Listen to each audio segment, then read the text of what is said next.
Enseigne-moi, Seigneur, à vivre d'une vie de foi, ne regardant plus à moi-même, mais m'attendant à toi, et toujours plus à mesure que par ton esprit tu poursuivras ton œuvre en moi. Que d'heure en heure ma vie s'écoule dans l'humble et sainte assurance que l'Esprit de Christ habite en moi. Avec humilité, dans le silence, je m'incline devant toi, Seigneur Jésus, je me prosterne, je m'humilie devant ce saint mystère, mon Dieu, mon Sauveur. Oui, ton Esprit même demeure en moi. Amen. Jésus-Christ venu en chair, 1 Jean 4,2. La parole faite chair, Jean 1,14. Le Fils de Dieu revêtu de notre nature humaine. Quel mystère, quelle merveille. Oh, sublime divinité, Seigneur, Dieu vivant. Mais qu'il est grand aussi, cet haut mystère. L'Esprit de Dieu venant demeurer dans une chair de péché. Oh, Romains 8,3. Quel miracle sublime. Heureux ceux à qui Dieu a voulu faire connaître quelles sont les richesses de la gloire de ce mystère. Christ en vous. Notre âme est portée à regarder en dedans, à ses pensées, à ses sentiments, pour chercher là le fondement de sa paix, l'assurance de posséder la grâce de Dieu. Mais ceci ne vaut rien, ce n'est pas de la foi. C'est encore détourner ses regards de Christ pour les porter sur soi-même.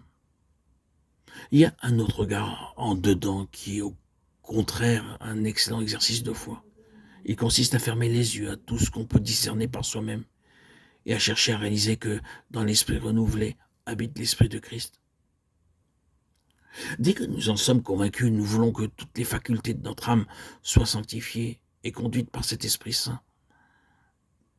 Tant que nous ne croyons pas à ce sanctuaire extérieur ni à celui qui l'habite et qui renouvelle chaque jour sa présence en nous, il ne nous est pas possible de demander avec foi au Père que son Esprit agisse puissamment en nous. Et nous ne pouvons pas non plus attendre avec confiance que Jésus fasse couler de ce temple intérieur des fleuves d'eau vive de son Esprit au-dedans de vous, au-dedans de vous, tout au fond de vous. Voilà ce que nous a promis le Seigneur. Oh, grâce à Dieu, louange à Dieu, gloire à son très saint nom. Béni soit-il pour les siècles des siècles. Son Saint-Esprit demeure au-dedans de moi.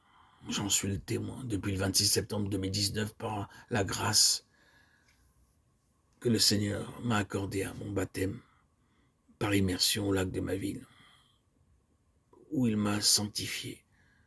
Le Sauveur m'a sauvé, m'a accordé le salut par son Saint-Esprit. Quelle grâce et quel bonheur. Aujourd'hui encore et quotidiennement, j'en bénéficie.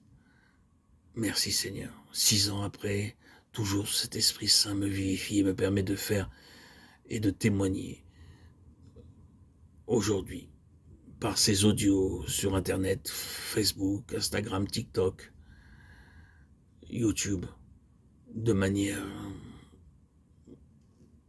continuelle, en permanence, sans fatigue, sans lassitude, avec force et énergie. Quelle merveille, quel dynamo, quelle dynamique qui se renouvelle sans cesse, constamment, en permanence.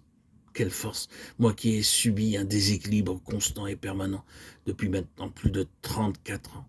Ça s'est arrêté net par mon baptême.